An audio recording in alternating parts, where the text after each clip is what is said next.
Cher Tom Dubord, bonjour, merci de nous recevoir chez vous. Bonjour.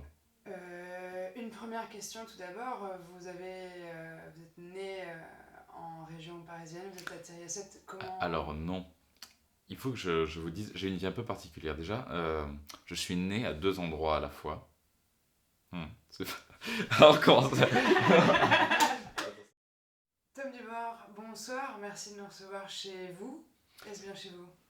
Oui, c'est chez moi, même si la matière n'appartient à personne et que je vis en, c'est assez intime, mais en couple avec la Lune, qui, d'après, enfin je vous le dis, hein, en prétextant sa distance, elle ne paye jamais le loyer, alors qu'à la base on était censé faire moitié-moitié, mais ça c'est mes problèmes. Vous êtes à 7, hein, vous faites donc partie de cette vague un petit peu d'artistes qui sont arrivés, qui font cette identité, Mhm.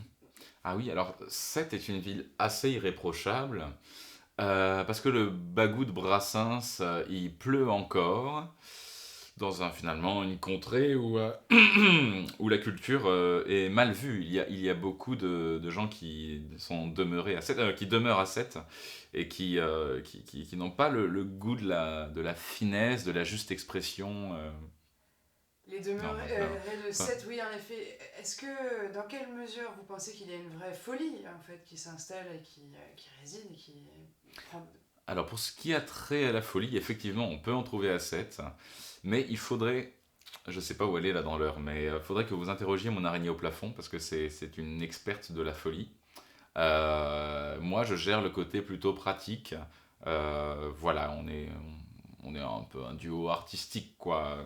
Je suis assez empirique, moi, toujours clair dans mon ostrative diction. Parlez-moi de cette clarté. Hmm.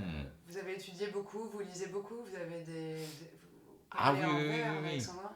Ah, vous parlez de la clarté absente de Dieu, qui, dans son inexistence omnipotente, finalement est assez claire. Enfin, sa vérité désincarnée est facile à saisir. Est-ce qu'un dieu vous anime? Alors non, je dis parfois Dieu pour essayer de devenir un dieu, mais finalement je m'en suis rapproché au moment où j'ai voulu faire cuire 10 œufs. D'accord. Hmm. Et, et les œufs, Hmm. les autres? Ils sont parfois muets, c'est ça qui est terrible, hein. De naissance, hein, je crois, à la germinaison de la langue française, il y avait déjà des E muets. Et c'est terrible, hein, parce que, enfin, je sais pas, moi ça me choque. Avant de s'occuper des plaies de l'humanité, il faudrait comprendre les infirmités de l'alphabet. Attends, c'est essentiel. Tout à fait, tout à fait. Quel rapport avez-vous au sens? Au sens. Déjà, c'est c'est difficile d'en trouver un, moi qui ne conduis pas. Je trouve que le sens est typiquement humain. Et vu qu'il est humain, bah, il n'a pas de sens. Mais il est là. Et c'est ce paradoxe qui est intéressant. C'est dans l'absence de sens que le sens trouve son sens. J'en suis persuadé. Oui, c'est en effet une bonne. Oui, oui. Je pensais plutôt à l'odorat, au toucher. Ces sens-là vous Alors touchent-ils? l'odorat, j'ai arrêté parce que c'est un parfum qui pouvait apparemment donner la peste. Euh, Quant au toucher, bah, j'ai toujours peur de couler quand j'en parle. Donc voilà, j'arrête de viser. De toute façon, je ne suis pas précis, mais je cherche pas à être précis. L'essentiel, c'est d'être un peu comme l'univers, quoi. Être là, sans savoir trop pourquoi. Pourtant, la précision, quand on lit vos écrits, quand on écoute vos chansons, elle est permanente. Vous avez l'air d'être un méticuleux. Ah, ça me flatte beaucoup, mais cela, c'est parce que je pratique depuis au moins 15 ans le métier, enfin pour moi c'est mon métier vraiment principal, d'enculeur de mouches. Et il faut savoir sacrément bien viser.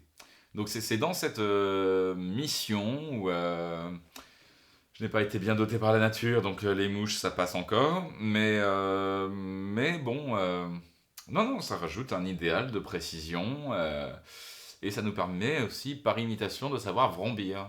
Vous voulez que je vrombisse? S'il vous plaît. Voilà. D'accord, oui, oui, oui. Hmm.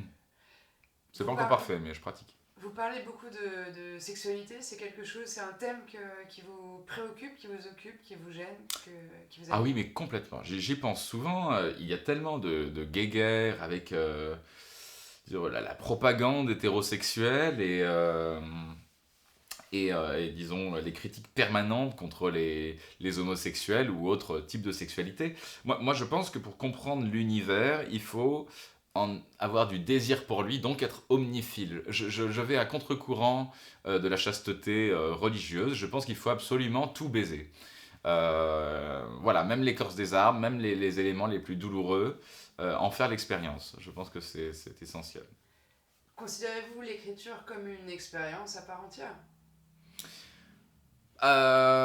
Oui, je pense que c'est justement devant l'écriture, ce qui est génial, c'est que c'est comme un monologue, et donc nous ne sommes pas, à moins de le faire lire, sujets au jugement d'autrui, et donc nous pouvons nous prendre pour un génie en étant tout à fait en rasant les pâquerettes et encore en dessous même. Ouais, c'est pratique. Comment définiriez-vous votre rapport à l'autre? Alors là, à partir de cette question, je vais laisser un peu mon vocabulaire devenir plus explicite en se décentrant.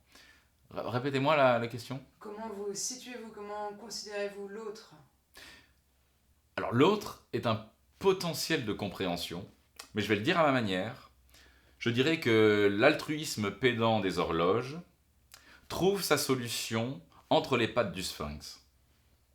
Voilà, je ne peux pas être plus clair. Là, voilà, je tiens avant la fin de cette interview de synthétiser la diction obscure de mes velléités substantives. C'est ainsi, dans cette expression, que moi je me comprends et où je cherche qu'un camarade